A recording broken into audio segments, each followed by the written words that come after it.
बिस्मिल्लाहिर्रहमानिर्रहीम। मेरा नाम है फैसल हाशमी। आज की आपको मैं इस वीडियो में बता रहा हूँ कि कनाडा जाने से पहले पहले आप पाकिस्तान से अगर आप कनाडा जा रहे हैं तो आपको क्या क्या काम करके जाने चाहिए और क्या क्या चीज़ें आपको जहन में रख के जानी चाहिए। देखिए, पाकिस्तान में बहुत ज़्यादा हाइप पाया जाता है कि जी हमें आप कनाडा पहुँचा दें। लाइक लोगों को अंदर बहुत ज़्यादा ये कंसेप्ट है कि जी आप एक बार कनाडा चले जाएँ, आप सेटल हो जाते हैं और कनाडा वापस नहीं भेजता।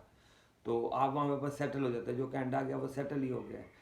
तो ये बहुत ज़्यादा पाए जाते हैं। तो इसलिए जो मैसेज हैं, जस्ट लाइक जो कम पढ़े लिखे लोग हैं या जिनको जो प्रॉपर वे से नहीं जा सकते, तो उनमें होता है कि बस हमें किसी तरह कनाडा पहुँचा दिया जाए। तो सबसे पहले तो मैं आपको बताऊंगा ये एक हाइप गलत है। देखिए, मेरे पास बहुत से आज तक क्लाइंट्स आए हैं कि जो कनाडा से डिपोर्ट हैं। हाँ जी, कनाडा से भी डिपोर्ट होते हैं लोग, और वो लाइक वहाँ जाते हैं, वहाँ स्टे करने की कोशिश करते हैं और वहाँ से डिपोर्ट हो जाते हैं क्योंकि उनका वहाँ पे सेटलमेंट नहीं हो पाती। तो ये जो वहाँ जाके कैसे डिपोर्ट होते हैं, इस पर मैं एक अलहदा से वीडियो बना रहा हूँ, लाजमी देखिएगा। इसमें इसका लिंक भी मैं दे दूंगा डिस्क्रिप्शन में। अच्छा, दूसरा देखिए, अगर तो आप जा रहे हैं लाइक मेन स्ट्रीम में जा रहे हैं, इमिग्रेशन पे जा रहे हैं, एक्सप्रेस एंट्री की मैंने एक वीडियो बनाई हुई है, उसका लिंक देखिएगा। तो वो तो आप जा रहे हैं, आपको वर्क अलाउ होता है, सेटलमेंट रूट आपका तय होता है। आप 2 साल 2.5 साल 3 साल गुजारते हैं, आप वहाँ की सेटलमेंट मिल जाती है, आपको पीआर मिल जाती है। दूसरी ऑप्शन होती है स्टडी वीज़ा की। स्टडी पे भी आप जाते हैं, स्टडी आप कंप्लीट करते हैं, वर्क परमिट पे शिफ्ट करते हैं और उसके बाद आपके पास पीआर की रूट होती है। तो ये प्रॉपर वे होते हैं, ये तो प्रॉपर वेज है ना। एक दूसरा एक इन्वेस्टमेंट अपॉर्चुनिटी भी है, लाइक बिजनेस वीज़ा पे आप जाते हैं। वो पाकिस्तान से लेकिन बहुत कम लोग जाते हैं, लेकिन उसके ऊपर भी सेटलमेंट के चांसेस होते हैं। तो कुछ एक्ट्रेसेस ने भी वहाँ पे जाके, पाकिस्तानी ने इस तरह से बिजनेस वीज़ा भी जाके वहाँ पे सेटलमेंट ली हुई है। लेकिन इन इन कैटेगरी से हट के पाकिस्तान में पाया जाता है कि जी हमें बस वीज़ा पे भिजवा दिया जाए और उसके ऊपर फिर एजेंट आ जाते हैं, वो एक्सप्लॉइट करना शुरू कर देते हैं। 20 लाख दे दें आफ्टर डन बेस, यानी वीज़ा आने के बाद आपको 20 लाख देना है और आपको वहाँ पे पहुँचा देंगे। और मैं सही बताऊँ, मैं बहुत से लोगों से मिल चुका हूँ और कुछ ने मुझसे कनाडा से भी रब्ता किया, वो यहाँ से डन बेस 20-25 लाख दे के गए थे और कनाडा पहुंचने के बाद उनकी सेटलमेंट नहीं हो सकी। उनके पास जो ऑप्शंस होती है असाइलम की या कोई और ऑप्शन, उनको नहीं सेटल कर सकी, सॉरी सेटलमेंट नहीं हो सकी। तो वो वहाँ पे इलीगल हो गए और वहाँ पे छुप छुपा के कहीं बैठे हुए हैं और वहाँ पे 7 दिन काम करना पड़ता है और लाइक बाहर नहीं निकल सकते। तो आगे सेटलमेंट के चांसेस देखिए, यूके वगैरह में लाइक अगर आप कंपेयर करें यूके को, इवन अमेरिका को भी करें, तो यूके वगैरह या यूरोपियन कंट्रीज में तो होता है कि अगर आप इलीगल भी हो जाए, लाइक आपकी सेटलमेंट ना रहे, तो फिर भी कुछ चांसेस होते हैं, लाइक आप शादी कर लेते हैं या एमनेस्टी स्कीम आती है यूके की कि जी 10 साल के बाद आया करती थी, अभी होपफुली आएगी, लेकिन इस बार लेट हो गई है, लेकिन उम्मीद है कि वो भी आ जाएगी। तो एमनेस्टी आती है कि जी आपको 10 साल हो चुके हैं, अगर आप इलीगल भी हैं तो आप क्लेम कर सकते हैं कि जी ठीक है, हमें परमानेंट रेजिडेंस दे दी जाए।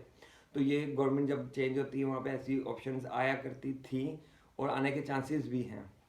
लेकिन कनाडा में ऐसी कोई स्कीम नहीं है। एक दफ़ा आपका रिजेक्शन हो गई, आपने अगर वहाँ असाइलम क्लेम किया या आपने जो भी स्टेटस क्लेम किया, रिजेक्शन हो गई, तब तक कनाडा आपको कोई दूसरी ऑप्शन नहीं देता जब तक आप कनाडा से एग्जिट करें और फिर दोबारा आए।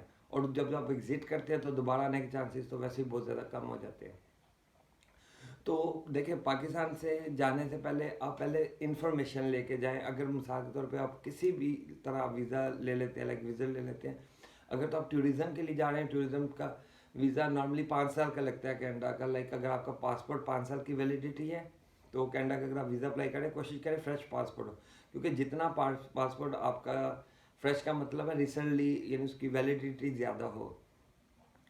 तो जितनी वैलिडिटी होगी कनाडा उतना ही वीज़ा दे देता है आपको। अगर आपकी 2 साल की रहेगी वैलिडिटी, उस हिसाब से 2 साल का दे देगा। तो ये तो एक चीज़ पाकिस्तान से आप नोट कर लें कि आपका जब वीज़ा ले रहे हो तो कोशिश करें आपका पासपोर्ट की वैलिडिटी ज़्यादा से ज़्यादा हो। दूसरी चीज़, आप कनाडा जा रहे हैं, आप किसी भी वीज़ा पे जा रहे हैं, स्टडी पे जा रहे हैं, आप एक्सप्रेस एंट्री पे जा रहे हैं या विजिट पे जा रहे हैं, किसी पे भी जा रहे हैं, किसी भी वीज़ा पे या इवन मैरिज वीज़ा पे जा रहे हैं, पाकिस्तान से आप ड्राइविंग लाइसेंस लेके जाएं। देखिए, ये पाकिस्तान से तो ड्राइविंग सीख के जाएं। अभी तो आपको ये समझ नहीं आएगी, लेकिन जो कनाडा पहुंच चुके हैं या वहाँ रह रहे हैं, जो यहाँ से गए हुए हैं, आप उनसे पूछ लें, वो आपको बताएंगे कि जी ड्राइविंग लाइसेंस से आपको कितना फ़ायदा होगा, यानी आपको वहाँ सेटल्ड होने में बहुत ज़्यादा आसानी होगी। तो ड्राइविंग लाइसेंस तो लाजमी लेके जाएं। अगर आप मेन स्ट्रीम कैटेगरी में नहीं है, किसी और वीज़ा पे जा रहे हैं, तो लैंग्वेज लाजमी सीख के जाएं। क्योंकि अगर आपको लैंग्वेज नहीं आती तो कनाडा में आपको सेटलमेंट होते कई साल लग जाएंगे। आपके पास ड्राइविंग लाइसेंस है, आपके पास लैंग्वेज है, आपको वहाँ पे सेटलमेंट होने के चांसेस ज़्यादा अच्छे हो जाते हैं। तो ये 2 टिप्स मेरी याद रखिएगा। इसके अलावा ऑब्वियसली मनी बैकअप लेके जाएं। अब कई लोग नहीं ले जा पाते, लोग कहते हैं बस हमें वीज़ा मिल गया है और हम बस पहुंच जाएंगे, वहाँ जाके देखेंगे, कमा लेंगे, बाद में यहाँ से मंगवाते हैं। कोशिश करें कुछ ना कुछ मनी लेके, जितने आपके पास होगी, इन्वेस्टमेंट होगी कुछ थोड़ी बहुत, तो वहाँ पे आपको लाइक सेटलमेंट होने में अपने एक्सपेंस वगैरह, यहाँ अगर आप कोई जॉब करना चाहते हो उसकी लाइसेंसिंग की फ़ीस होती है, लॉयर्स की फ़ीस होती है, जो भी है वो आपको आसानी होगी देने में। अच्छा, अब वहाँ पहुँचने के बाद मेन स्ट्रीम कैटेगरी से हट के अगर आप वहाँ पहुँचते हैं तो, और अगर आप कोई असाइलम क्लेम कर देता है वहाँ पे, यानी इसे असाइलम कहा जाता है, जिसे आप एज आ कह ले रिफ्यूजी भी कहते हैं, तो रिफ्यूजी के तौर पे वहाँ पे क्लेम कर देता है, पॉलिटिकल असाइलम कर देता है क्लेम। तो क्या क्या स्टेप होते हैं, आपको क्या क्या बेनिफिट होते हैं, उसमें आपके विन करने के कितने चांसेस होते हैं, और रिजेक्ट होने के बाद आपको क्या करना पड़ता है, वो मैं आपको इंशाल्लाह एक अलग से वीडियो में बता रहा हूँ। उसका मैं लिंक भी डिस्क्रिप्शन में शेयर कर दूंगा, वो लाजमी देखिएगा। तो मेरा चैनल लाजमी सब्सक्राइब करिएगा ताकि आप मेरी आने वाली वीडियो देख सकें, और बेल आइकन पे लाजमी क्लिक कीजिएगा, और अगर वीडियो पसंद आए तो लाइक भी कर दीजिएगा। शुक्रिया।